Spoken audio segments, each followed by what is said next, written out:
कि मुस्लिम लोग अल्लाह को मानते हैं। किसको मानते हैं? अल्लाह को मानते हैं।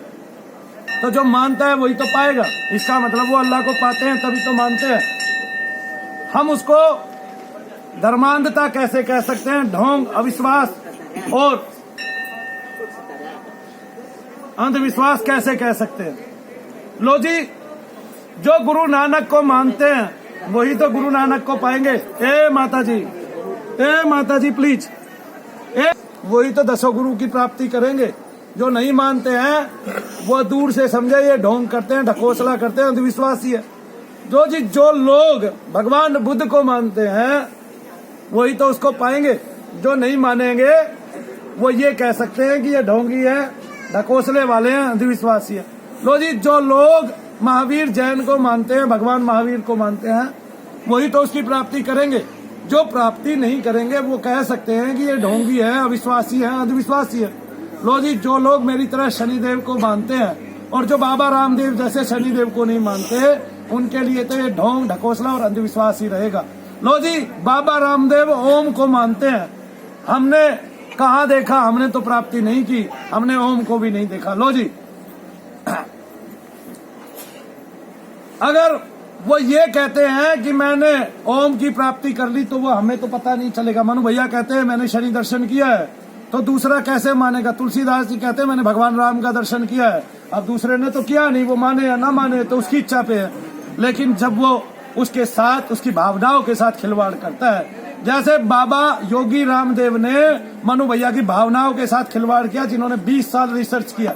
उनका इतना आयुर्वेद पे रिसर्च नहीं है जितना मेरा मंत्र शक्ति पे, और 20 साल भूत प्रेत आदि को पे रिसर्च है। भूत तो बाबा जी स्वयं ही है। भूत का मतलब ही होता है पंचभूत धारण किया हुआ ये शरीर। मनु भैया जी स्वयं ही भूत है और आप सब लोग भी भूत योनि में आते हो। भूत योनि ही मनुष्य योनि है, जिसमें भगवान कहते हैं कि अर्जुन मैं सब भूतों के हृदय में रहता हूँ। और प्रेत एक अलग योनि है, अगर हमें वो दिखाई नहीं दे रही, हम उसको नकारते हैं। तो लो जी, मनु भैया ये कहते हैं बाबा रामदेव जी के लिए, या बाबा रामदेव जी मनु भैया के लिए कहते हैं कि आप ढोंगी है, ढकोसले वाले हैं, आप अंधविश्वासी है। लेकिन अगर मैंने सिद्ध कर दिया तो बाबा रामदेव के आसपास कहीं गंगा बहती होगी। क्या बहती होगी? गंगा बहती होगी। उसमें डुबकी लगा के, बीच में अकेले जाके डुबकी लगा के स्वाहा अपने को यज्ञ में आहूत कर देना। क्योंकि मनु भैया प्रेत निकालते हैं। बागेश्वर वाले के यहाँ भी प्रेत खेलते हैं, उन प्रेतों को वो भगवान के नाम से निकालते हैं। पंडोखर वाले के यहाँ भी प्रेत खेलते हैं, उन प्रेतों को वो निकालते हैं। और फिर तो समाज में ऐसी बातें फैलाने का मतलब क्या है कि लोग धर्म के खिलाफ हैं। आप तो अपने हैं, आप ही धर्म के खिलाफ हैं। आप तो अपने हैं, आप तो आयुर्वेद के खुद के खिलाफ हैं। आप तो अपने हैं। जब आयुर्वेद में पिशाचोन्माद आता है, प्रेतोन्माद आता है, जब आयुर्वेद के 9वें ग्रंथ में चरक संहिता के दूसरे पाठ में और 9वें अध्याय में जब इतनी बड़ी बातें लिखी हुई है, तब जब जिस आयुर्वेद से आपका नाम चल रहा है, जिस आयुर्वेद से आपके यहाँ बड़े बड़े महल खड़े हुए हैं, जिस आयुर्वेद से आपके मकान के पीछे जीना चढ़ा हुआ है, फ्लैट के पीछे का, जिस आयुर्वेद से आपको भारतवर्ष में संसार में जाना जाता है, अपितु उसी आयुर्वेद की चरक संहिता के प्रेतोन्माद को, पिशाचोन्माद को आप कैसे भूल जाते हैं?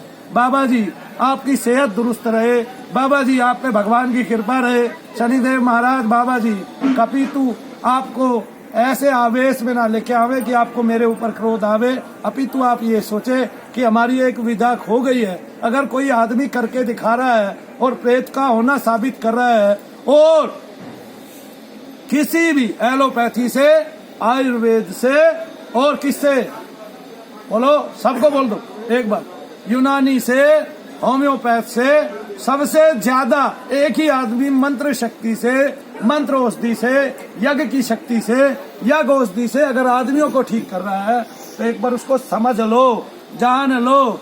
वो इतने आदमियों को कदापि ठीक नहीं कर सकता है जितने यहाँ ठीक होते हैं। तो जितनों को आराम मिला है वो हाथ उठाना, जरा बाबा जी को दिखा दें। ठीक है,